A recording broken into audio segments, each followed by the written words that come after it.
আমাদের গল্পের ঘাটতেরা পিচ্চি নায়ক নুরু তার বোহেমিয়ান মামাকে নীলাঞ্জনা রিসর্টে নিয়ে যাওয়ার জন্য রাজি করিয়ে ফেলেছে।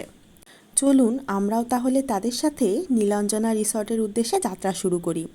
নমস্কার সুপ্রিয় শ্রোতা, অপারেশন নীলাঞ্জনা গল্পটির পরবর্তী পর্ব নিয়ে উপস্থিত হয়েছি। চলুন তাহলে শুরু করা যাক। আমার চিৎকার শুনে রিমি আর আম্মু ছুটে এলেন। আম্মু ভয় পাওয়া গলায় বললেন, কি হয়েছে? তারপর আমার দিকে তাকিয়ে অবাক হয়ে বললেন, তুই শওকতের ঘাড়ে উঠে বসে আছিস কেন? আমি মামার পিঠ থেকে নেমে চিৎকার করে বললাম, মামা আমাকে রিসর্টে নিয়ে যাবেন, ইয়াহু! রিমি বলল, আমিও যাব। আমি আমি বললাম, তুই কিভাবে যাবি, আন্ডা বাচ্চা একটা? শওকত মামা আম্মুর দিকে তাকিয়ে বললেন, বাচ্চাদের পরীক্ষা শেষ হয়েছে, নিশ্চয়ই কোথাও গেলে ভালো লাগবে। নুরু যদি আমার সাথে যেতে চায় তাহলে কয়দিন থেকে আসুক না আমার সাথে। আমি বললাম, চাই চাই চাই, যেতে চাই যেতে চাই যেতে চাই। রিমি বলল, চাই চাই, আমিও চাই আমিও চাই। আম্মু রিমিকে নিজের কাছে টেনে নিয়ে বলল, তুই আমার সাথে যাবি আরেকবার। রিমির সাথে সাথেই ঘ্যান ঘ্যান শুরু করে দিল। আম্মু সেটাকে বেশি গুরুত্ব না দিয়ে শওকত মামাকে বললেন, শাহেদ তো তার গ্রুপের সাথে সুন্দরবন যাচ্ছে, ভালোই হবে, নুরুও যদি তোর সাথে ঘুরে আসতে পারে। কাল থেকে ঘ্যান ঘ্যান করেই যাচ্ছে, তার জীবনে কোনো নাকি আনন্দ নেই। শওকত মামা বললেন, আনন্দ হবে কিনা জানি না, তবে একটা অভিজ্ঞতা হবে। শহরের গাড়ির প্যাঁপু নাই, ধুলাবালি নাই, পলিউশন নাই, বাতাস একেবারে ফ্রেশ, গাছপালা, পশু পাখি, বানর, নির্জন শুনশান, খুবই ভালো লাগবে। আমি বললাম, কি বলছো কি মামা, আনন্দ হবে না কেন? আনন্দ হবে, অনেক অনেক অনেক আনন্দ হবে। রিমি এতক্ষণে ফিচ করে কাঁদতে শুরু করে দিয়েছে। আম্মু তার মাথায় হাত বুলিয়ে আদর করে বললেন, রিমিক ঝিমিক ডেকে শান্ত করতে লাগলেন। শওকত মামা বললেন, নুরু, তোর আব্বু আম্মু যদি তোকে যেতে দেয় তাহলে কিন্তু হাতে আর একদম বেশি সময় নেই। আমি কিন্তু আজ রাতেই যাব, রেডি হতে পারবি তো? আমি একটু স্যালুট দিয়ে বললাম, yes sir, I am ready. Shawkat মামা হেসে বললেন, সুটকেস নিয়ে রওনা দিতে পারবি না, একটা ব্যাকপ্যাকে যা আটে তার বেশি কিছু না, যত কম হয় তত ভালো। আর হ্যাঁ, তোর ব্যাগ কিন্তু তোকেই টানতে হবে। তুমি কোনো চিন্তা করো না মামা, আমি কিছু নিব না, একটা টুথব্রাশ ছাড়া আমার আর কিছু লাগবে না। আর তুমি যদি আপত্তি না করো তাহলে এক কাপড় আমি পুরো ছুটি কাটিয়ে দিতে পারি। ভাগ্যিস আম্মু ধারে কাছে ছিলেন না, যদি থাকতেন তাহলে আমার এই কথা শুনেই আমার যাওয়া বাতিল করে দিতেন। শওকত মামা হাসলেন, বললেন, না, তোকে প্রতিযোগিতা করে নোংরা থাকতে হবে না, স্বাভাবিকভাবেই থাকবি। আমি তখনই কাজে লেগে গেলাম। প্রথম কাজ হচ্ছে বন্ধুদের জানানো যে আমি বান্দরবানে একটা রিসর্টে থাকতে যাচ্ছি, যতদিন ইচ্ছা ততদিন। সেই রিসর্টের একদিনের ভাড়ায় প্রায় 20-25 হাজার টাকা। আমাদের ক্লাসের সবচেয়ে যে চালু ছেলে মজনু, তাকে জানালেই সে মোটামুটি সবাইকে জানিয়ে দেবে। আমি মজনুকে ফোন করলাম। মজনু ফোন ধরে বলল, হ্যালো। আমি বললাম, মজনু, আমি নুরু, তোকে ফোন করলাম জানার জন্যে তুই এ ছুটিতে কী করছিস। মাত্র তো পরীক্ষা শেষ হলো, এখনই কি করব? আমি গলার স্বরে বিস্ময় ফুটিয়ে বললাম, এখনও কিচ্ছু করছিস না? না, কয়েকদিন যাক, তারপর দেখা যাবে।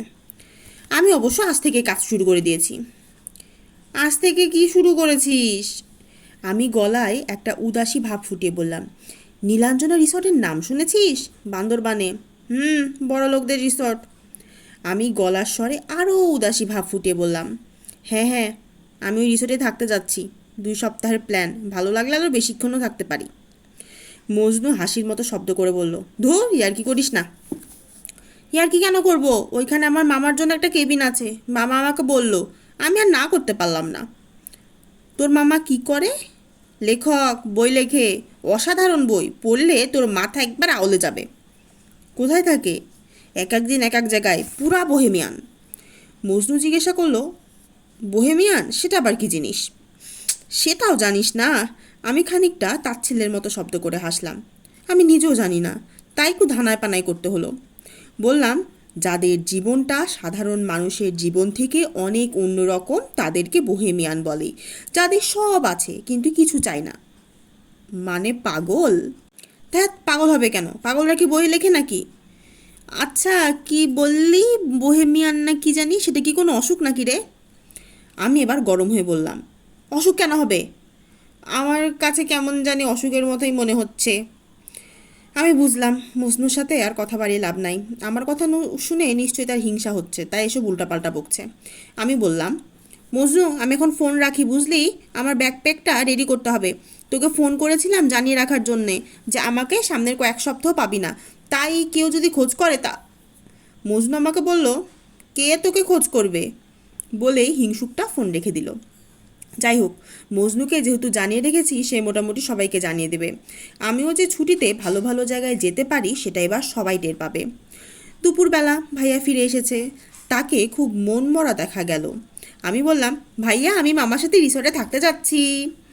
শুনে ভাইয়ার চোখগুলো ছোট ছোট হয়ে গেল, নিশ্চয়ই হিংসায়, এবং বলল, সত্যি? তোমার সুন্দরবন ট্রিপের কি অবস্থা? বুঝতে পারছি না, কেমন জানি ঝুলে গেল মনে হচ্ছে। ঝুলে যাচ্ছে? ঝুলে যাচ্ছে কেন?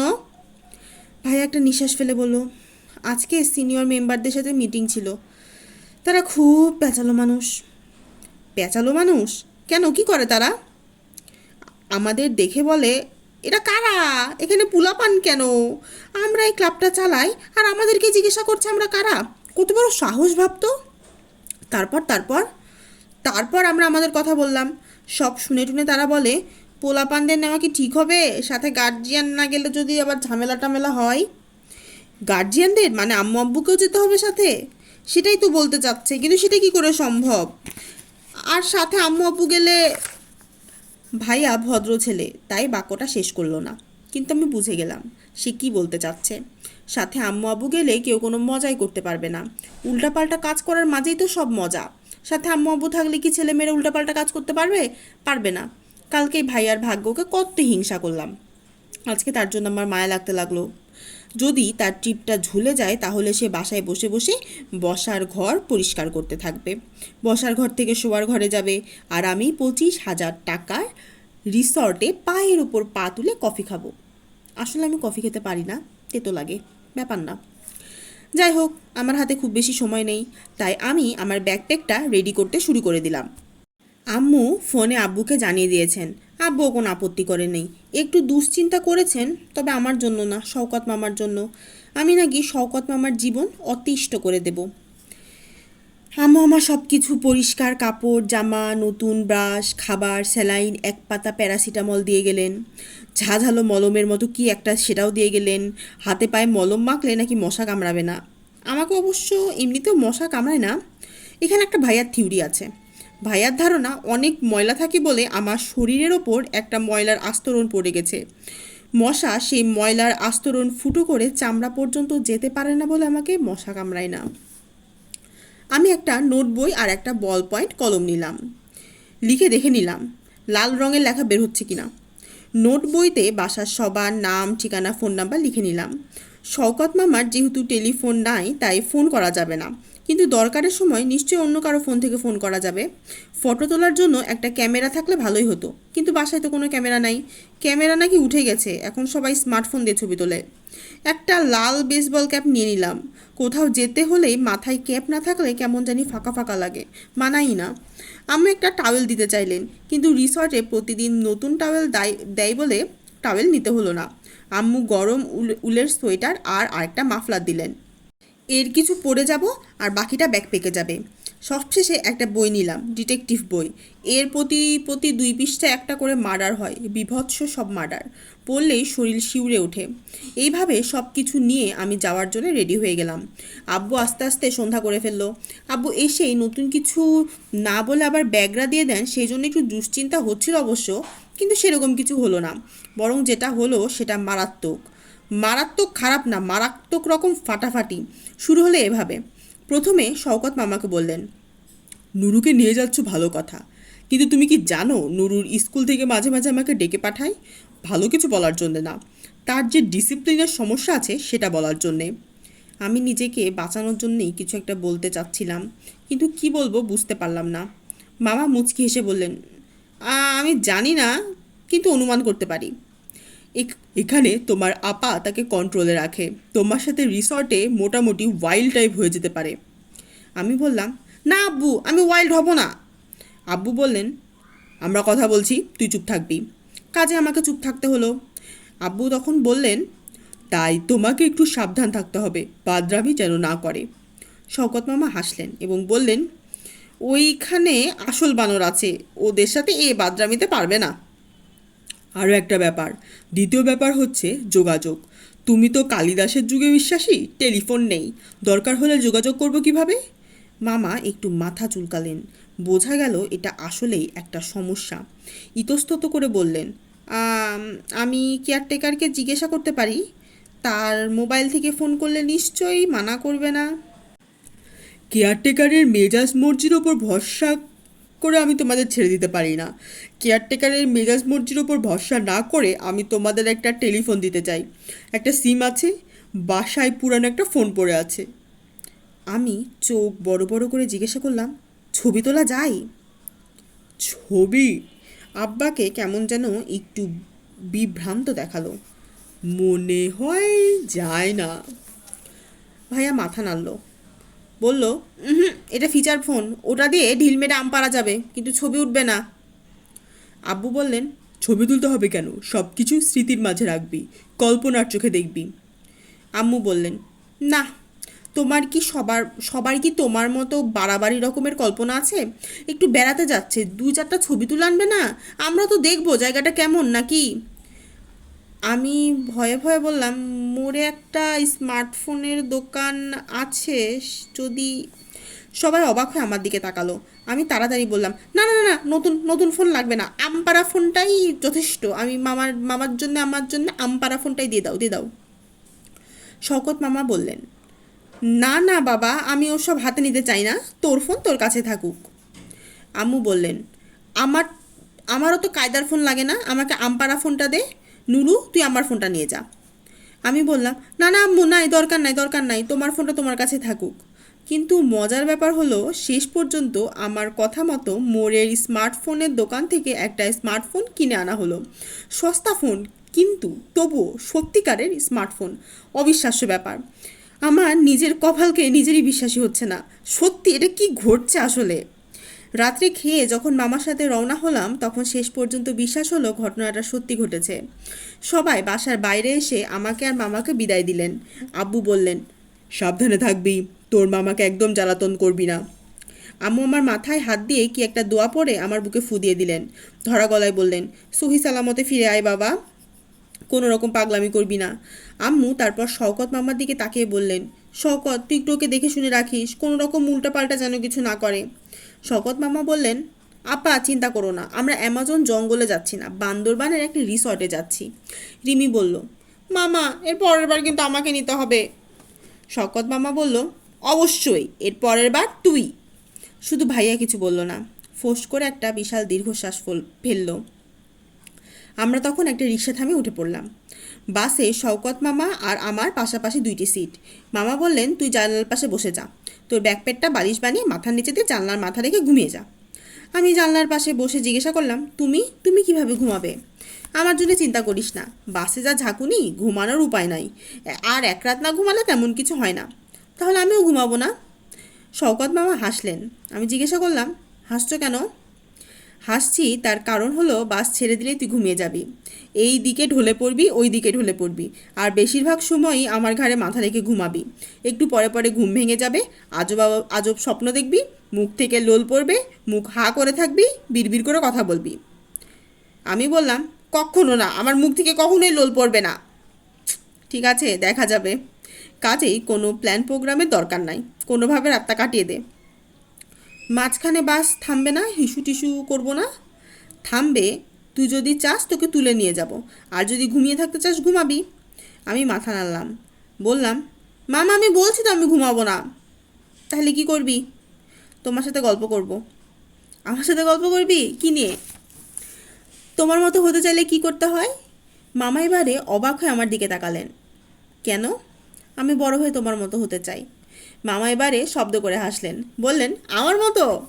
হ্যাঁ, আমার মতো বলতে তুই কি বোঝাতে চাচ্ছিস? সবাই বড় হতে চায়, বিখ্যাত হতে চায়, বড় লোক হতে চায়, তুমি কিছুই চাও না, তুমি নিজের মতো থাকতে চাও, সেটাতেই তোমার আনন্দ। এটা কেমন করে হলো বুঝতে চাই আমি। শওকত মামা এইবারে একটু অবাক হয়ে ভালো করে আমার দিকে তাকালেন।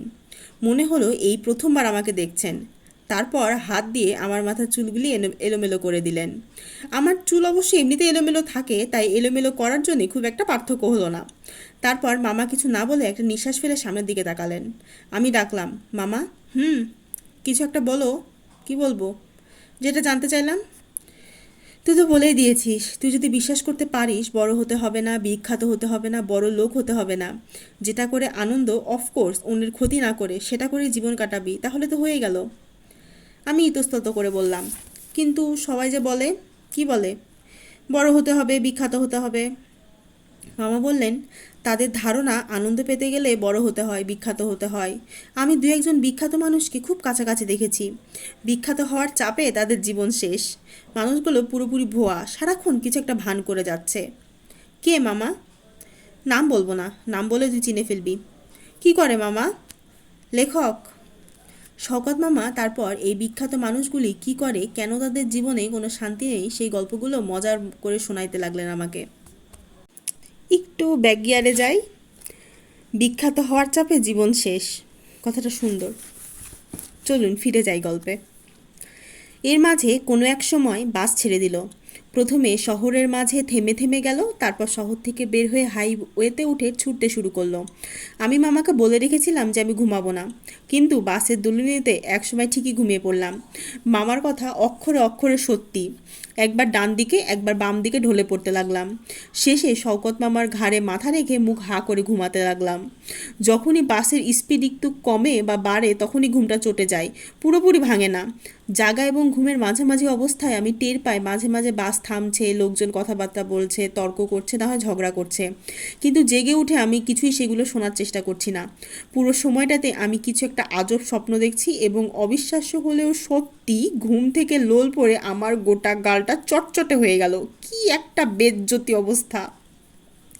একটা সময় শওকত মামা আমাকে ধরে একটা ঝাঁকুনি দিয়ে আমাকে ঘুম থেকে জাগালেন। আধো ঘুমে মামা আমাকে জিজ্ঞাসা করছেন, এই বাস থেমেছে, নেমে কিছু খাবি, বাথরুমে যাবি নাকি? যদি সত্যিকারের বিছানার কবলে মুড়ি দিয়ে শুয়ে থাকতাম তাহলে ওঠার কোনো প্রশ্নই হতো না, কিন্তু এই বাসে ঘাড় বাঁকা করে শুয়ে থেকে শরীরের নানান জায়গায় নানান রকম ব্যথা মনে হলো। একটু নাড়াচাড়া করা যেতেই পারে। তাই জোর করে চোখ খুলে আমি ঘুম থেকে উঠে গেলাম। বললাম, চলো নামি। আমি ঘুম ঘুম ঘুম চোখে মামার সাথে বাস থেকে নেমে এলাম। অনেকে বাস থেকে নেমে নিচে দাঁড়িয়ে আছে। বিশাল একটা রেস্টুরেন্ট, আলো ঝলমল করছে, অনেক মানুষ ঢুকছে এবং বেরোচ্ছে। এখন রাত 2:30, এত রাতে এত মানুষজনে গমগম করছে জায়গাটা। সবচেয়ে মজার ব্যাপার হলো এই গভীর রাতে মানুষজন গপ গপ করে ভাত তরকারি খাচ্ছে। মামা আমাকে জিজ্ঞাসা করলো, কিরে খাবি নাকি কিছু? কিছু খাবো না মামা। তুই আমার মতো হয়ে যাইছিলি না? হ্যাঁ। হঠাৎ করে মামা এই প্রশ্নটা কেন করলো বুঝতে পারলাম না। মামা বললেন, আমার মতো হতে চাইলে জার্নি করার সময় একটু পরে পরে থামতে হয় এবং মজার মজার কিছু খেতে হয়। কেন মামা? তাহলে জার্নিটা আনন্দের হয়। তাছাড়া এক এক জায়গায় এক এক খাবার বিখ্যাত, তুই সেগুলো পরীক্ষা করে দেখতে পারিস। এখানে কোন খাবার বিখ্যাত? মামা এদিক সেদিক তাকিয়ে বললেন, এখানকার রসমালাই সবচেয়ে বিখ্যাত। কাজেই আমি এই গভীর রাতে এক বাটি রসমালাই খেয়ে ফেললাম, তার সাথে পায়েসের মতো 1 কাপ চা। আবার যখন বাসে উঠেছি আমার চোখে তখন ঘুম নেই। অনেকক্ষণ জেগে রইলাম। বাইরে জ্যোৎস্নার আলো, বাড়িঘর কমে আসছে, গাছপালা বেড়ে যাচ্ছে। মনে হচ্ছে আমরা ধীরে ধীরে একটা নির্জন এলাকায় চলে আসছি। ভেবেছিলাম জেগে থাকবো, কিন্তু আবার আগের মতোই ঘুমিয়ে গেলাম। এবারে ঘুমটা বেশ গভীর হলো। কী কারণ কে জানে। মনে হয় পেট ভরা থাকলে ঘুমটা ভালোই হয়। হঠাৎ করে ঘুম ভেঙে গেল, কেন বুঝলাম না। জানলা দিয়ে বাইরে তাকালাম। মনে হলো আমরা বুঝি পাহাড়ি এলাকায় চলে এসেছি। অনেক ওপর দিয়ে বাস যাচ্ছে, নিচে গভীর বন। জ্যোৎস্নার আলোতে স্পষ্ট দেখা যাচ্ছে না। সব কিছু কেমন যেন স্বপ্নের মতো। মামা মনে হয় একেবারেই ঘুমাননি, জেগে বসে আছেন। আমাকে জেগে উঠতে দেখে বললেন, কি হলো, ঘুম ভেঙে গেল? হুম। বাইরে কি সুন্দর দেখেছিস? হ্যাঁ মামা, অনেক সুন্দর, অনেক। এরকম সুন্দর জায়গায় বাসের গো গো শব্দ শুনতে ভাল লাগে না। গান গাইতে গাইতে হেঁটে হেঁটে যেতে হয়। আমি একটু অবাক হয়ে মামার দিকে তাকালাম। হেঁটে হেঁটে? হ্যাঁ, আমি যদি একা থাকতাম তাহলে এখন বাস থেকে নেমে যেতাম। বাস থেকে নেমে যেতে? এই জঙ্গলের মাঝখানে? কেন, সমস্যা কি? তারপর হেঁটে হেঁটে যেতে পুরো রাস্তা? হ্যাঁ, যতটুকু ভালো লাগে। তারপর হয়তো বসে থাকতাম কোথাও, দেখতাম কিভাবে ভোর হয়। ভোর হওয়ার ব্যাপারটার মাঝে এক ধরনের মানুষ ম্যাজিক থাকে। বেশিরভাগ মানুষই সেটা জানে না। একটা এত সুন্দর লাইনে ভুল করে ফেললাম, আবার বলি। দেখতাম কিভাবে ভোর হয়। ভোর হওয়ার ব্যাপারটার মাঝে এক ধরনের ম্যাজিক থাকে। বেশিরভাগ মানুষই সেটা জানে না। আমি কিছুক্ষণ চুপ করে থেকে বললাম, তাহলে এখন কেন নামছো না মামা? মামা হাসলেন এবং বললেন, একা পাগলামি করা যায়, তোকে নিয়ে পাগলামি করা ঠিক হবে না। এই কথাটাও সুন্দর, একা একা পাগলামি করা যায়। তোর আব্বু আম্মু না করে দিয়েছে যেন উল্টাপাল্টা কিছু না করি। মামা, আব্বু আম্মু আমাকে উল্টাপাল্টা কিছু করতে না করেছে, তোমাকে তো না করেনি। মামা অবাক হয়ে আমার দিকে তাকালেন। আমি বললাম, মামা চলো নেমে যাই। নেমে যাবি? হ্যাঁ মামা, মনে নাই আমি তোমার মতো হয়ে চেয়েছিলাম? আমি তোমার মতো হতে চাই, সেই জন্য তো আমি ট্রেনিং নিচ্ছি। ট্রেনিং নিচ্ছিস? হুম। তারপর বাকি রাস্তা কিভাবে যাব সেটা তো আমি জানি না। না জানলে নাই, চলো নেমে যাই। সত্যি? সত্যি মামা, চলো প্লিজ প্লিজ প্লিজ চলো। শওকত মামা কিছুক্ষণ আমার দিকে তাকিয়ে রইলেন, তারপর উঠে দাঁড়িয়ে ডাকলেন, সুপারভাইজার সাহেব। বাসের সুপারভাইজার সাহেব এক জায়গায় বসে ঝিমুচ্ছিল। সে জেগে উঠে বলল, কি হয়েছে?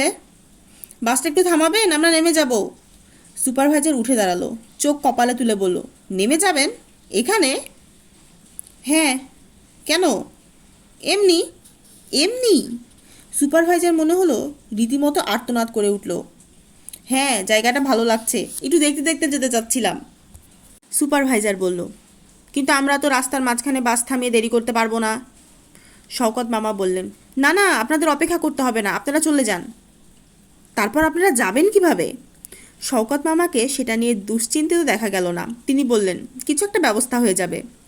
মামা তার শান্তিনিকেতন ব্যাগটা নিয়ে বাসের দরজার দিকে এগুতে লাগলেন। আমিও পিছন থেকে আমার ব্যাকপ্যাকটা ঝুলিয়ে মামার পিছে পিছে যেতে লাগলাম। সুপারভাইজার সাহেব ড্রাইভারকে বাসটা থামাতে বলল যেন আমরা নেমে যেতে পারি। বাস থামলো এবং আমরা নামতে নামতে শুনতে পেলাম সুপারভাইজার বিড়বিড় করে বলছে, উল্টাপাল্টা জায়গায় নেমে গেলেন, পরে ঝামেলা হলে কিন্তু দোষ দিতে পারবেন না। মামা হাসলেন, বললেন, আপনি কোনো চিন্তা করবেন না সুপারভাইজার সাহেব, আমি মাঝে মাঝে উল্টাপাল্টা জায়গায় নেমে যাই। ঠিক তখন খুব মজার একটা ব্যাপার ঘটল। বাসের ভিতর থেকে একজন দাঁড়িয়ে বলল, ড্রাইভার সাহেব, বাসটা সাইড করে রাখেন কিছুক্ষণ, আমরাও জায়গাটা দেখি। শালার চাঁদটা দেখছেন? রসগোল্লার মতো। শালার চাঁদটাকে রসগোল্লার মতো দেখা যায়, এই ব্যাপারটা আমি প্রথম শুনলাম। কি আশ্চর্য! আরও কয়েকজন উঠে দাঁড়ালো। সকলে বলতে লাগলো, জি জি, বাসটা একটু সাইড করেন, জায়গাটা অনেক সুন্দর, দেখি সুন্দর জায়গাটা। আমাদের পিছু পিছু বাসের অর্ধেক মানুষ নেমে গেল। শওকত মামা আমাকে গলা নামিয়ে বলল, দেখেছিস, সবসময় এরকম হয়, অন্যরাও বাস থেকে নেমে আসে। আমার খুব মজা লাগছিল, খুক খুক করে আসলাম। বললাম, কি আশ্চর্য। মামা বললেন, আয় আমরা আরেকটু এগিয়ে যাই, এখানে ভিড় হয়ে গেছে। আমরা একটু এগিয়ে গেলাম। একটা নির্জন জায়গা দেখে একটা ঝোপের আড়ালে গিয়ে একটা গাছে হেলান দিয়ে বসলাম। মামা আমার পিঠে থাবা দিয়ে বলল, থ্যাঙ্কস নুরু। আমাকে থ্যাংক ইউ কেন দিলে মামা? তুই নামতে চাইলি বলে তো নামতে পেরেছি। দেখ জায়গাটা কত সুন্দর, কত শুনশান, কত নীরব। আর জ্যোৎস্নার আলোটা দেখছিস, কত নরম। এই জ্যোৎস্নার আলোতে জঞ্জালকেও দেখতে সুন্দর দেখায়। আর এটা তো একটা অরণ্য রে। আমি কিছু বললাম না। কেন জানি মনে হচ্ছিল এই নির্জন সুন্দর জায়গাটাতে এখন চুপ করে থাকতে হবে। এখানে কোনো শব্দ হলেই জায়গাটার সৌন্দর্য নষ্ট হয়ে যাবে। আমি চুপচাপ বসে রইলাম এবং আবিষ্কার করলাম এই পুরোপুরি নীরব জায়গাতেও এক ধরনের শব্দ আছে। বাতাসে বাতাসে যখন পাতা শিরশির করে ওঠে, শিরশির করে নড়ে ওঠে, তখন একটা শব্দ হয়, ঝিঝি পোকার শব্দ। দূর থেকে কোনো একটা প্রাণী ডেকে উঠলে তার শব্দ। মাথার ওপর দিয়ে একটা রাতজাগা পাখি ডেকে যখন উড়ে যায় সেটার শব্দ। রাস্তায় গাড়ি কমে এসেছে, তাই সেখানে শব্দ কম, কিন্তু যখন একটা গাড়ি আসে তখন বহুদূর থেকে তার চাপা শব্দ শোনা যায়। আমরা চুপচাপ বসে রইলাম। একটু একটু শীত লাগছে, কিন্তু সেই শীতটাও ভালো ধরনের শীত। আকাশের দিকে তাকিয়েছিলাম, হঠাৎ দেখলাম একটা তারা আকাশের এক মাথা থেকে উঠে এসে অদৃশ্য হয়ে আরেক মাথায় গেল। আমি উত্তেজিত হয়ে বললাম, মামা মামা, দেখেছো দেখেছো, একটা তারা খসে পড়লো। শওকত মামা বললেন, দেখেছি, যখন তারা খসে পড়ে তখন সেটি দেখে তুই যেটাই চাইবি সেটাই পাবি। সত্যি? পরীক্ষা করে দেখ না। কিন্তু অন্যদের বলা যাবে না, নিজের কাছে রাখতে হবে। অন্যদের বললে আর কিন্তু কাজ করবে না। এগুলো সব বানানো কথা। অবশ্যই বানানো, কিন্তু বানানো কথা মানা যাবে না কে বলেছে? আরেকটা সুন্দর লাইন, বানানো কথা মানা যাবে না কে বলেছে? আবার ডিস্ট্র্যাক্ট হয়ে গেলাম, আবার শুরু করছি। কথাটা সত্যি, কিন্তু আমি কিছু একটা চাইলাম। আর কি আশ্চর্য, আমি যেটা চাইলাম প্রায় সাথে সাথেই সেটাই ঘটে গেল। কিন্তু আমি ঠিক যেভাবে চেয়েছিলাম সেভাবে না। আমরা কয়েকটা মোটরসাইকেলের আওয়াজ শুনতে পেলাম।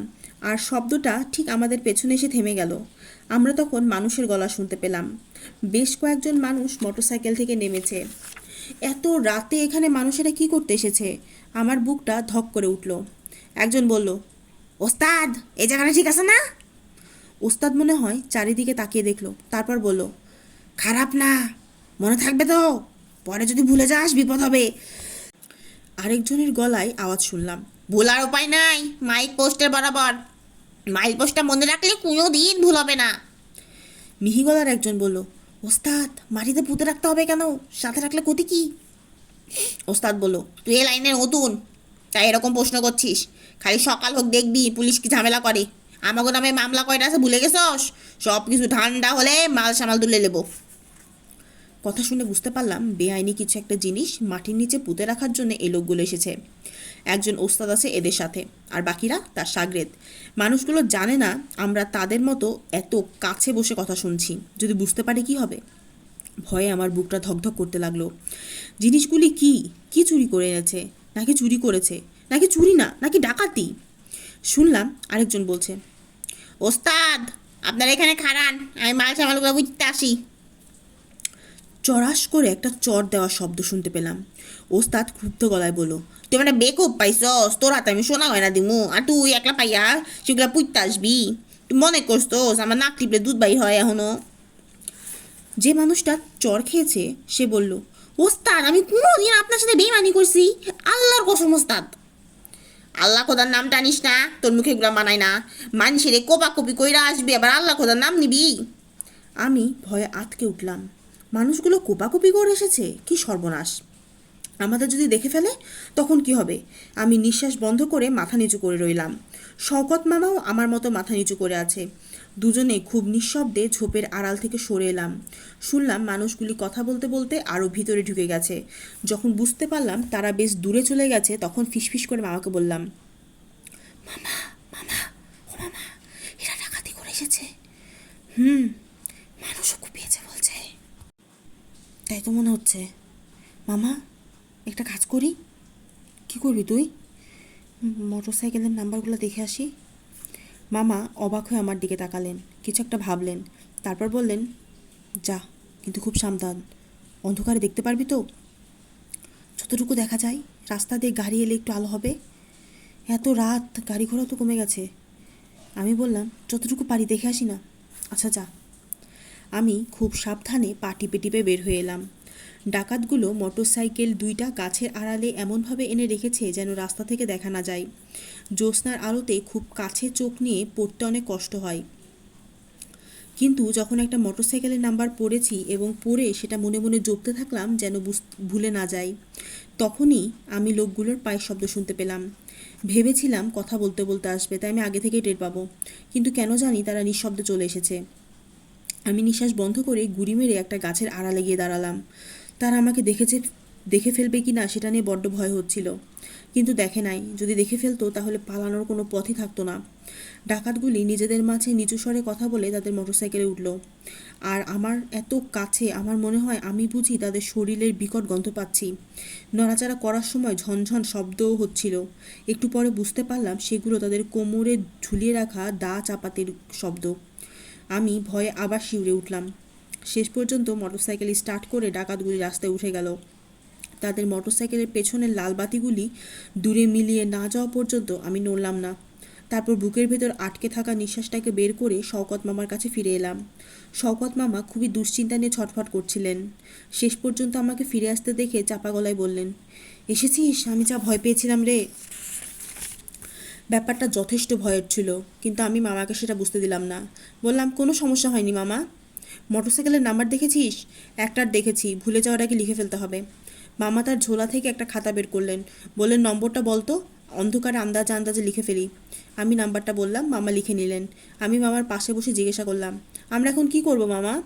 ঠিক কোনো কারণ জানা নেই, মামা আর আমি দুজনেই কেন জানি না ফিসফিস করে কথা বলছিলাম।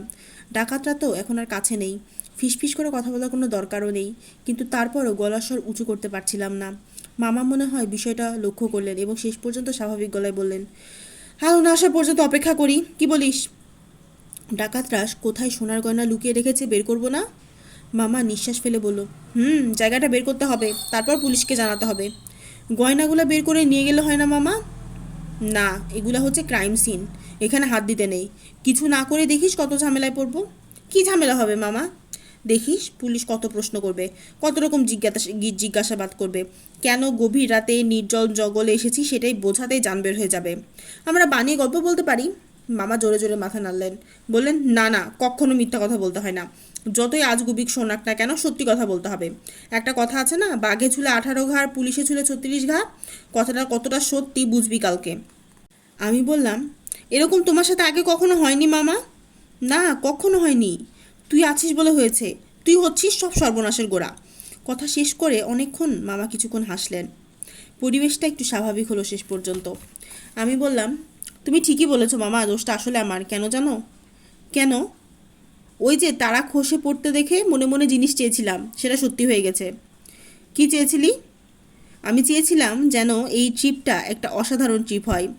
সেই জন্য এই ট্রিপটা মনে হয় এভাবে অসাধারণ হচ্ছে। আমার ইচ্ছা পূরণ হচ্ছে, কিন্তু ভুলভাবে। আমি দেখেছি খোদা সবসময় আমাকে নিয়ে ঠাট্টা করে। মামা আবার শব্দ করে হাসলেন। মামার কথা একেবারে 100 ভাগ সত্যি বের হলো। সকাল হওয়ার পর খুঁজে খুঁজে যখন আমরা একটা পুলিশ স্টেশন বের করে তাদের সাথে কথা বলছি, তখন পুলিশ অফিসার কেন জানি না সরু চোখে মামার দিকে তাকিয়ে রইল। জিজ্ঞাসা করলো, আপনি বলছেন আপনি গভীর রাতে বাস থেকে এখানে নেমে গেছেন? হ্যাঁ। কেন? জায়গাটা খুব সুন্দর মনে হচ্ছিল, ভাবলাম নেমে যাই তাই। পুলিশ অফিসারের চোখ এবার আরও সরু হয়ে গেল। জায়গাটা আপনার সুন্দর মনে হচ্ছিল? হ্যাঁ। একটা জংলা জায়গা সুন্দর কেন মনে হয়? এর মধ্যে সৌন্দর্যের কি আছে? মামা জানলা দিয়ে বাইরে তাকালেন, তারপর আঙ্গুল দিয়ে কয়েকটি গাছ দেখিয়ে বললেন, ওই যে গাছগুলো হাফ প্যান্ট পরে আছে, সেগুলি দেখতে আপনার কেমন লাগছে? পুলিশ অফিসার অবাক হয়ে বলল, হাফ প্যান্ট পরে আছে গাছ? হ্যাঁ, চুন দিয়ে গাছের গোড়া সাদা করে রেখেছেন, দেখে মনে হচ্ছে গাছ হাফ প্যান্ট পরে আছে। কেমন লাগছে গাছগুলো দেখতে? কেন, ভালো লাগছে। আমার কাছে খুবই কুৎসিত লাগছে। গাছ থাকবে গাছের মতো, গাছ কেন হাফ প্যান্ট পরবে? পুলিশ অফিসার মুখ সুচালো করে বলল, আপনি কি বলতে চাচ্ছেন আসলে? মামা বলল, আমি বলতে চাইছি যে কোনটা সুন্দর আর কোনটা কুৎসিত সেটা এক মানুষ থেকে অন্য মানুষে পার্থক্য হয়। আপনার কাছে যেটা সুন্দর মনে হয়, আপনার কাছে সেটা সুন্দর নাও লাগতে পারে। আবার আমার কাছে যেটা সুন্দর মনে হয়, আপনার কাছে সেটা রীতিমতো আপত্তিজনক হতে পারে। পুলিশ অফিসার কেমন যেন থতমত খেয়ে গেল। কিছুক্ষণ মুখটা খুলে বসে রইল, তারপর বলল, ডাকাতরা যেখানে এসে তাদের মাল সামাল লুকাবে, আপনার কাছে সেই জায়গাটা সুন্দর মনে হলো? মামা একটু বিরক্তি হলেন, কিন্তু বিরক্তিটা প্রকাশ করলেন না। মনে হয় পুলিশের সামনে বিরক্তি প্রকাশ করতে হয় না। বললেন, ডাকাতের সাথে সেই জায়গার কোনো সম্পর্ক নাই। ঘটনাক্রমে আমরা ডাকাতের দেখা পেয়েছি। আমি বহুবার এইভাবে বাস ট্রেন থেকে এরকম উল্টাপাল্টা জায়গায় নেমেছি, কোনোবারই চোর ডাকাতের দেখা পাই নাই, এইবারই প্রথম। পুলিশ অফিসার কেমন জানিভাবে হাসার চেষ্টা করলো, মুখের এক পাশ দিয়ে বাঁকানো হাসি। বলল, আপনি মনে করেন এই কথা কাউকে বিশ্বাস করানো যাবে? আপনারা বাস থেকে গভীর রাতে একটা জংলা জায়গায় নামলেন, আর ঠিক সেই জায়গাতেই সেই সময় একটা ডাকাতের দল তাদের মালসামাল নিয়ে এলো। আগেও না, পরেও না, সামনেও না, পিছিয়েও না। মামা এবার সত্যি সত্যি বিরক্ত হলেন। উঠে দাঁড়িয়ে আমাকে বললেন, আয় নুরু, আমরা যাই। তারপর পুলিশ অফিসারের দিকে তাকিয়ে বললেন, আপনি কি বিশ্বাস করবেন আর কি বিশ্বাস করবেন না সেটা একান্তই আপনার ব্যক্তিগত ব্যাপার। আপনাকে আমি সব কিছু জানিয়ে গেলাম, জায়গাটার কথা বলে গেলাম, মোটর সাইকেলের নাম্বার দিয়ে গেলাম। আমরা আমাদের দায়িত্ব পালন করেছি, এখন বাকি দায়িত্ব আপনাদের। কি করবেন সেটাও আপনাদের ব্যাপার। চলি। পুলিশ অফিসারের মুখের সেই বাঁকা হাসিটা আবার ফিরে এলো, এবারে আগের থেকে বেশি। বলল, আরে আরে, যাওয়ার জন্য তো ব্যস্ত কেন হচ্ছেন? বসেন বসেন, পুলিশের কাছে আসা খুবই সোজা, যাওয়া তো আর অত সোজা না, তাই না? মামা এবার নাক দিয়ে ফস করে একটা শব্দ বের করলো এবং বলল, তাই নাকি? যাওয়ার জন্য ব্যস্ত হচ্ছেন কেন? কোথায় যাবেন? নীলাঞ্জনা রিসর্ট। পুলিশ অফিসারটি এবার একটু চমকে উঠল, বলল, সেখানে কেন? কারণ আমি সেখানেই থাকি। পুলিশ অফিসার আবার চমকে উঠল, বলল, আপনি সেখানে থাকেন?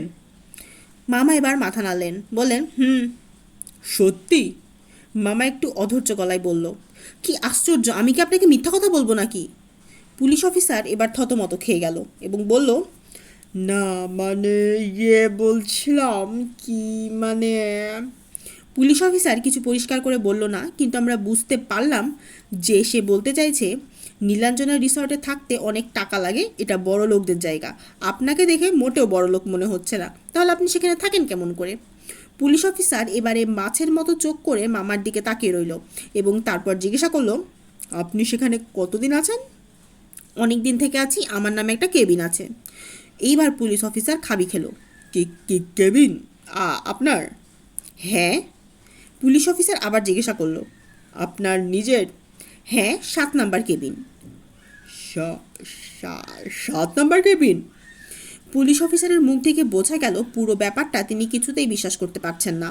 মামা তখন হাল ছেড়ে দিয়ে আবার ধপ করে চেয়ারে বসে পড়লেন এবং বললেন, আপনি বরং এক কাজ করুন, নীলাঞ্জনা রিসর্টে জিজ্ঞাসা করুন, নেন ফোন নাম্বারটা লিখে নেন। ফোন করে দেব? হ্যাঁ, এবং তারপর আমাদের যেতে দিবেন। পুলিশ অফিসার সত্যি সত্যি ফোন করে দিল। অন্য পাশ থেকে তাকে কে কি বলল কে জানে। ফোন রাখার পর পুলিশ অফিসারের চেহারা পুরোপুরি পাল্টে গেল, মুখে তেল তেলে নরমের নরম হাসি। পারলে একেবারে দাঁড়িয়ে যাই, হাত কচলাতে কচলাতে বলল, স্যার আপনি আগে বলবেন না, আপনি তো একটা বিখ্যাত কবি শওকত। মামা জোরে জোরে মাথা নাড়লেন, বললেন, মোটেও না, মোটেও আমি বিখ্যাত না। পুলিশ অফিসারের মুখের তেলতেলে ভাবটা আরও বেড়ে গেল। কবি মানুষেরা একটু অন্যরকমই হয়, আপনারা যদি সৌন্দর্য দেখে বাস থেকে নেমে না পড়েন তাহলে কবিতা লিখবেন কিভাবে? ভাগ্যিস ডাকাতরা আপনাদের কোনো কিছু করে নাই। জি, সেটা খুবই কপাল ভালো আমাদের। মামাও গলা নামিয়ে আনলেন। কবিদের সব কিছু অন্যরকম। পত্রিকায় পড়েছিলাম ঢাকার একজন কবি, নাম ভুলে গেছি, তার মাথায় নাকি উকুন, মাথায় বড় বড় চুলে হাত দিয়ে উকুন ধরে আনে, পুটুস করে মারে আর কবিতা লেখে। কত মানুষের কত রকম খেয়াল। উকুনের কাহিনী শুনে মামা আর বসে থাকলেন না, দাঁড়িয়ে গেলেন এবং বললেন, ঠিক আছে, আমরা এখন যাই। পুলিশ অফিসারও লাফ দিয়ে দাঁড়ালো এবং বলল, একটু বসেন, চা খেয়ে যান, এখানে খুব বিখ্যাত মিষ্টি চা পাওয়া যায়, কম মিষ্টি, বেশি মিষ্টি, বিভিন্ন রকমের, নাম রকেট মিষ্টি, খুব বিখ্যাত চা। মামা বললেন, আমরা নাস্তা করে এসেছি, এখন কিছু খাবো না। পুলিশ অফিসার বলল, কিন্তু যাবেন কিভাবে? আমাদের গাড়িতে আপনাদের পৌঁছে দিই স্যার। মামা জোরে জোরে মাথা নাড়লেন, না না না, কিছু দরকার নাই, কিছু দরকার নেই, আমরা ম্যানেজ করে নেব বলে আমাকে নিয়ে দরজার দিকে হাঁটতে থাকলো। পুলিশ অফিসার পেছন পেছন ছুটে এলো। স্যার আপনার সাথে একটা সেলফি তুলে রাখি প্লিজ। নেন, তুলেন, কিন্তু আমি আপনাকে জানিয়ে রাখি, আমি কিন্তু সেলফি তোলার মতো বিখ্যাত না, ইভেন আমার মাথায় উকুন পর্যন্ত নাই। বিরাট একটা রসিকতা শুনেছে সেরকম ভান করে পুলিশ অফিসার গলা ফাটিয়ে হাসা শুরু করলো। পুলিশের ফাঁড়ি থেকে বের হয়ে আমরা একটা মিষ্টির দোকানে গিয়ে রকেট মিষ্টিটা খেয়ে দেখলাম। তারপর বাসে করে নীলাঞ্জনা রিসর্টের দিকে রওনা দিলাম। শেষ পর্যন্ত যখন রিসর্টে পৌঁছেছি তখন দুপুর হয়ে গেছে। একটা রিসর্ট কেমন হয় সেটা সম্পর্কে আমার কোনো ধারণা ছিল না। ধরে নিয়েছিলাম বড় একটা বিল্ডিং হবে, পাকা পাকা রাস্তা, অসংখ্য গাড়ি, এইসব থাকবে। আমি দেখে অবাক হয়ে গেলাম, সেখানে এরকম কিছুই নেই। পুরোপুরি গ্রামের মতো, গাছপালা দিয়ে ঢাকা উঁচু নিচু একটা জায়গা, নুড়ি পাথর বিছানো রাস্তা, রাস্তার পাশে বসার চমৎকার জায়গা, মাঝে মাঝে ছোট ছোট পানির ধারা পাথরের উপর দিয়ে বয়ে যাচ্ছে, তার মাঝে ছোট ছোট বাসা। দেখে মনে হয় বুঝি ছনের ঘর, কিন্তু ভালো করে তাকালে বোঝা যায় ঘরগুলো বেশ আধুনিক, কাঁচের জানলা, ছাদে ছন বেশানো, সামনে বারান্দা, সেখানে ডেক চেয়ার, চমৎকার সুন্দর বসার জায়গা। মানুষজন বলতে গেলে নেই। হঠাৎ দেখা যায় 2-1 শুকনো পাতা কুড়াচ্ছে কিংবা কোনো একটা গাছের যত্ন করছে, এরকম জায়গায় ছবি তুলতে হয়। আমার ব্যাকপ্যাকে একটি স্মার্টফোন আছে, সেখানে ক্যামেরা আছে, আমি ইচ্ছা করলেই সেটা দিয়ে ছবি তুলতে পারি। কিন্তু আমি যেহেতু মামাকে বলেছি আমি তার মতো হতে চাই, সেজন্য ট্রেনিং নিচ্ছি, তাই ফোনটা বের করতে আমার কেন জানি না লজ্জা হচ্ছিল। মামা কোনো ফোন ছাড়াই থাকতে পারেন, তাহলে আমি কেন পারবো না? কেউ ফোন করলে তখন ফোনের উত্তর দেব। আমি মামাকে জিজ্ঞাসা করলাম, মামা তোমার কেবিনটা কোন দিকে? মামা হাত দিয়ে টিলার দিকে দেখিয়ে বলল, একেবারে এক পাশে সবচেয়ে সুন্দর জায়গাটিতে, ওইদিকে যাব, আগে অফিস থেকে চাবি নিয়ে আসি। মামাকে অবশ্য চাবি নিয়ে আসতে হলো না। হঠাৎ দেখলাম একজন মানুষ রীতিমতো ছুটতে ছুটতে আসছে এবং কাছে এসে চোখে মুখে আনন্দের একটা ভাব ফুটিয়ে বলছে, স্যার আপনি এসেছেন? মামা বললেন, হ্যাঁ ইদ্রিস মিয়া, এসে গেলাম। আপনি না থাকলে ভালোই লাগে না স্যার, খালি খালি ঘাল লাগে। মামা ইদ্রিস মিয়ার পিঠে হাত দিয়ে বললেন, কিন্তু ইদ্রিস মিয়া, আমি তো সারা জীবন এখানে থাকবো না, কদিনের জন্য এসেছি। ইদ্রিস মিয়া জোরে জোরে মাথা নাড়ল। না না স্যার, আপনি এখানে সারা জীবন থাকবেন। স্যার, আপনারা 7 নম্বর কেবিনটা একবারে দিয়ে দিয়েছেন।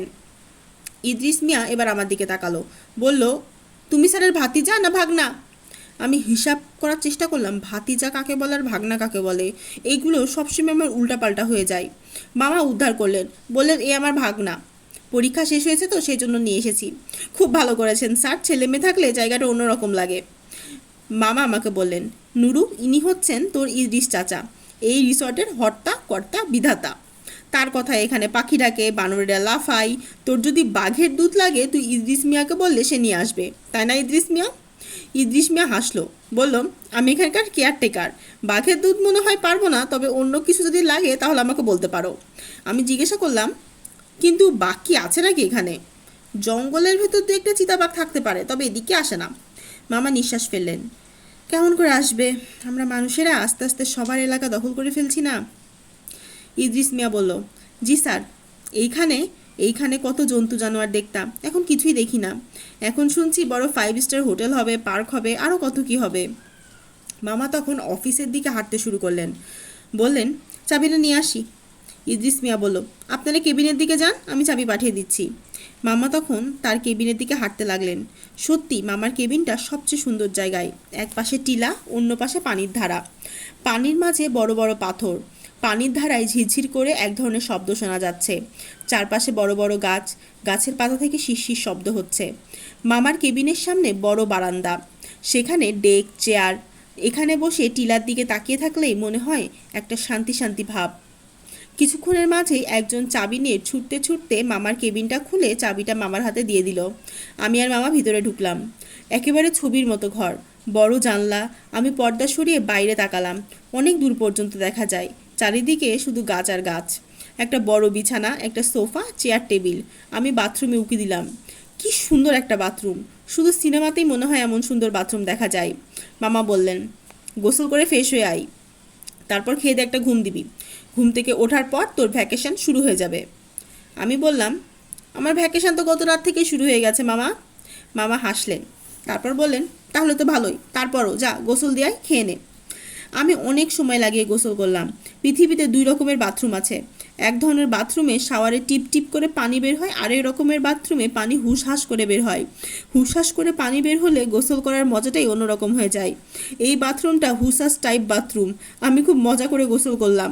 পরিষ্কার কাপড় পরার পর আরাম লাগতে লাগলো। মামাও গোসল করে নেওয়ার পর দুজনে খেতে গেলাম। সুন্দর একটা ডাইনিং রুম, সেখানে মামা আর আমি খাবার তুলে এনে জানলার কাছের একটা টেবিলে বসেছি। কেয়ারটেকার এসে আমার আর মামার খোঁজ নিয়ে গেল। আমি কি খেতে পছন্দ করি, কি খেতে পছন্দ করি না, এগুলো জিজ্ঞাসা করলো। খাবার যে পছন্দ করা যায় আমি সেটাও জানতাম না। যেটা রান্না করা হয় সেটাই খেয়ে ফেলি। সবজি খেতে চাই না, কাঁটালা মাছ খেতে চাই না, এইটুকুই জানি, কিন্তু সেটা তো আর বলা যায় না, বললে আবার উল্টো উপদেশ শুনতে হয়। খেতে খেতে লক্ষ্য করলাম আর একটা টেবিলে আমার বয়সী একটা মেয়ে বসে আছে।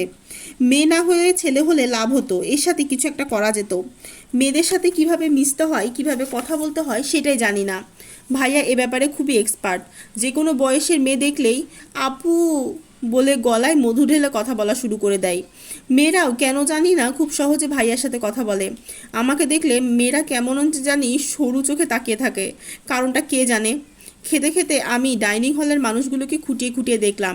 কম বয়সী ছেলে মেয়ে খুবই কম, সব বয়সের মানুষই আছে, কিন্তু মানুষগুলোর চেহারার মাঝে এক ধরনের মিল আছে।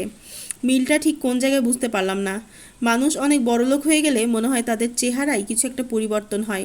এখানকার সব মানুষের চেহারা সেই পরিবর্তনটি ধরে ফেলেছে, শুধু আমার আর মামার ছাড়া। আমরা দুইজন মনে হয় খুব বেমানান এখানে, অন্যরা কি সেটা বুঝতে পারছে? খাওয়া শেষ করে আমি আর মামা কেবিনে ফিরে এসেছি। বিছানাটা দেখে আমার হঠাৎ করে খুব ঘুম পেয়ে গেল। এই আরামের বিছানায় ঘুমাতে না জানি কত ভালো লাগবে। আমি রীতিমতো একটা ডাইভ দিয়ে বিছানায় শুয়ে পড়লাম। বালিশটা তুলতুলে নরম, সেখানে মাথা রাখতেই চোখ বন্ধ হয়ে গেল। ঠিক যখন চোখ বন্ধ হয়ে আসছে, ঠিক তখন কোথা থেকে জানি বাজনার আওয়াজ ভেসে উঠল। বেশ কয়েকবার বেজে সেটা থেমে গেল। আবার যখন চোখে ঘুম এসেছে তখন আবার সেই বাজনার আওয়াজ শুরু হয়ে গেল। কোথা থেকে বাজনার আওয়াজ হতে পারে সেটা চিন্তা করতে করতে আমি ঘুমিয়ে পড়েছিলাম। তখন হঠাৎ বুঝতে পারলাম এটা আমার নতুন স্মার্টফোনের শব্দ। আমার ব্যাকপ্যাক থেকে আসছে। এই ফোনের রিং শুনে অভ্যাস নেই বলে বুঝতে পারছি না। নিশ্চয়ই বাসা থেকে ফোন করেছে। আমি লাফ দিয়ে উঠে পড়লাম। ব্যাকপ্যাকটা হাতড়ে ফোনটা বের করে কানে লাগালাম। বললাম, হ্যালো। অন্য পাশ থেকে আম্মুর গলা শুনতে পেলাম। আম্মু বললেন, কি হলো, কখন থেকে ফোন করছি, ফোন ধরছিস না? আমি দুশ্চিন্তায় পড়ে গেছি। ঠিকমতো পৌঁছেছিস তো নাকি? হ্যাঁ আম্মু, হ্যাঁ, আমরা খেতে গিয়েছিলাম। ঠিক আছে, রাস্তায় কোনো অসুবিধা হয় নাই তো? দুই পাগল একসাথে। রাস্তায় অনেক কিছু হয়েছে, কিন্তু সেসব আম্মুকে বলার কোনো দরকার নাই। বললাম, না না আম্মু, কোনো অসুবিধা হয় নাই। জায়গাটা কেমন রে? খুব সুন্দর আম্মু। আমি তখন অনেক সময় নিয়ে জায়গাটার বর্ণনা দিলাম। রুমের ভেতরে কি আছে, বাথরুমটা কেমন, ডাইনিং রুমটা কেমন, কি খেয়েছি, রান্না কেমন, অন্য গেস্টরা কেমন। আম্মু সব কিছু খুঁটিয়ে খুঁটিয়ে শুনলেন। তারপর প্রতিদিন ফোন করার কথা বলে ফোনটা রেখে দিলেন। আমি আবার বিছানায় এসে শুয়ে পড়লাম। আম্মুর সাথে কথা বলে ঘুমটা পুরোপুরি ভেঙে গেছে। তবুও বিছানায় শুয়ে আকাশ পাতাল চিন্তা করতে লাগলাম। চোখে ঘুম নেই। আমি তাই ভাবছিলাম, আসলে কিছু বোঝার আগেই ঘুমিয়ে কাদা হয়ে গেছি। কতক্ষণ ঘুমিয়েছিলাম জানি না। ঘুম থেকে উঠে তো প্রথমে বুঝতেই পারছিলাম না আমি কোথায়। মনে হচ্ছিল আমার ঘরটা এরকম কেন, পড়ার টেবিল কোথায়, পাশে ভাইয়া নেই কেন। তখন যখন হঠাৎ মনে পড়লো আমি আসলে মামার সাথে রিসর্টে এসেছি, তখন আমি উঠে বসলাম। ঘরে মামা নেই। বিছানা থেকে নেমে এসে দেখি মামা বাইরে বারান্দায় রেলিংয়ে পা তুলে একটা ডেক চেয়ারে গালে হাত দিয়ে বসে আছেন। আমাকে দেখে বললেন, কিরে, ঘুম ভাঙলো? আমি মামার পাশের আরেকটা চেয়ারে বসলাম। বললাম, ভেঙেছে মামা। গুড, একটা ভালো ঘুম দিয়ে উঠলে শরীর তাজা হয়ে যায়। আমি চারপাশে তাকালাম। বিকেল হয়ে গেছে, সন্ধ্যা হয়ে যাবে যাবে মনে হচ্ছে। ভাবছিলাম জায়গাটা একটু ঘুরে দেখব, আজকে মনে আর হবে না। মামা বললেন, যা হাত মুখ ধুয়ে আয়, চা খা। ইদ্রিস কি কি জানি দিয়ে গেছে, তার খাতির যত্নে আমার জীবন শেষ। আমি বাথরুমে হাত মুখ ধুতে গেলাম। যখন ঘুমাচ্ছিলাম তখন কেউ একজন এসে সব কিছু পরিষ্কার করে দিয়েছে। নতুন টাওয়াল দিয়ে গেছে। একজন মানুষের দিনে কয়টা টাওয়াল লাগে? পৃথিবীতে ছোট বড় মাঝারি কত রকমের টাওয়াল আছে আসলে। বাথরুম থেকে বের হয়ে দেখি মামা কেতলিতে পানি গরম করে মগে ঢালছে। সেখানে টি ব্যাগ দিয়ে জিজ্ঞাসা করলেন, কিরে, কীরকম লিকার খাবি, স্ট্রং লাইট? আমি বললাম, সেটা জানি না, যেটা দেয় সেটাই খেয়ে নি। দুধ চিনি দেবো? আমি বললাম, কি বলো মামা, দুধ চিনি ছাড়া চা হয় নাকি? আমি তো দুধ আর চিনিটাই খাই। যত বেশি দুধ আর যত বেশি চিনি ততই ভালো। মামা হাসলেন। বললেন, ঠিক আছে, বেশি করে দুধ চিনি দিয়ে পায়েস বানিয়ে দিচ্ছি। মামা আসলেই বেশি দুধ আর চিনি দিয়ে পায়েসের মতো আমার জন্য এক কাপ চা বানিয়ে দিলেন। তারপর ইদ্রিস মিয়ার দেওয়া নাস্তাগুলি বের করলেন। গরম গরম সিঙ্গারা দেখেই খেতে ইচ্ছে করে। আমরা বারান্দায় বসে চা সিঙ্গারা খেলাম। তারপর আমি জায়গাটা ঘুরে দেখতে বের হলাম। মামা একইভাবে এক জায়গায় বাইরের দিকে গালে হাত দিয়ে বসে রইলেন। এটা আমার শিখতে হবে। মনে হয় আমি জীবনে কিছু না কিছু না করে চুপচাপ বসে থাকিনি কখনো। মামার মতো হতে হলে মনে হয় এটাও শিখতে হবে। গালে হাত দিয়ে কোনো কিছু না দেখে শুধু তাকিয়ে থাকা, চুপচাপ বসে থাকা। আমি কেবিন থেকে বের হয়ে টিলার দিকে এগিয়ে গেলাম। নানান রকম ঝোপঝাড়। একটা গাছ কাত হয়ে আছে, একটা ডাল ভেঙে আছে। আমি ডালটা ধরে একটু টান দিতেই সেটা খুলে এলো। চমৎকার একটা লাঠির মতো হয়ে গেছে। বুড়ো মানুষেরা যেরকম লাঠিতে ভর দিয়ে হাঁটে, ঠিক সেরকম। লাঠিটা হাতে নেওয়ার সাথে সাথেই আমার ভিতরে কিছু একটা পিটানোর ইচ্ছা হলো। কি আশ্চর্য, পুলিশ মিলিটারি যাদের হাতে বন্দুক থাকে, বন্দুক হাতে নেওয়ার পরপরই কি তাদের গুলি করতে ইচ্ছা করে? কে জানে। আমি পিটানোর মতো কিছুই না পেয়ে লাঠিটা অস্ত্রের মতো ঘাড়ে নিয়ে ঝোপঝাড়ের ভিতর দিয়ে হাঁটতে থাকি। সন্ধে হয়ে এসেছে। সন্ধ্যাবেলা পাখিরা মনে হয় তাদের নিজেদের গাছে ফিরে আসে। সব গাছে পাখিদের কিচিরমিচির শুরু হয়ে গিয়েছে। মনে হয় রীতিমতো পাখিরা মিটিং শুরু করেছে। পাখিরা কি নিয়ে কথা বলে? মনে হয় সারাদিন কি করেছে সেটাই বাড়িয়ে চড়িয়ে এক পাখি অন্য পাখিকে বলছে। মামা বলেছিল এখানে নাকি বানরও আছে। আমি এখনো বানর দেখলাম না। তখন মনে হলো একটা গাছে একটা ঝাঁকুনি শুনতে পেলাম। তাকিয়ে দেখি বানর। কি আশ্চর্য, বানরটা বুকের সাথে আরেকটা ছোট বানর ঝুলে আছে, একেবারে পুতুলের মতো। বাচ্চা বানর এত সুন্দর হয় কে জানতো। আমি হাত নাড়লাম। বাচ্চা বানর আর তার মা মাথা ঘুরিয়ে আমার দিকে বড় বড় করে তাকিয়ে রইল। ইস, কি সুইট, কি সুইট, কি আদর লাগে দেখে। পাশ থেকে একটা মেয়ের আওয়াজ শুনে আমি একেবারে চমকে গেলাম। মাথা ঘুরিয়ে তাকিয়ে দেখি দুপুরবেলা ডাইনিং রুমে যে মেয়েটাকে দেখেছিলাম সে আমার পাশে দাঁড়িয়ে বানরের মা আর তার বাচ্চাটাকে দেখছে। ভাইয়া এখন থাকলে কি সুন্দর কিছু একটা বলে আলাপ শুরু করে দিতে পারতো। আমি পারলাম না। কি কথা বলা যেতে পারে সেটা নিয়ে চিন্তা করতে লাগলাম, কিন্তু কিছুই বের করতে পারলাম না। আমি পুরো ভ্যাবলার মতো মেয়েটার দিকে তাকিয়ে রইলাম। ঠিক তখনই একটা ভয়ানক ঘটনা ঘটল। ভয়ানক ভয়ানক ঘটনা। সুপ্রিয় শ্রোতা, সেই ভয়ানক ভয়ানক ঘটনাটি নিয়ে উপস্থিত হব পরবর্তী পর্বে। খুব শিগগিরই হাজির হওয়ার চেষ্টা করব। আপনারা সকলে ভালো থাকবেন, সুস্থ থাকবেন। ধন্যবাদ।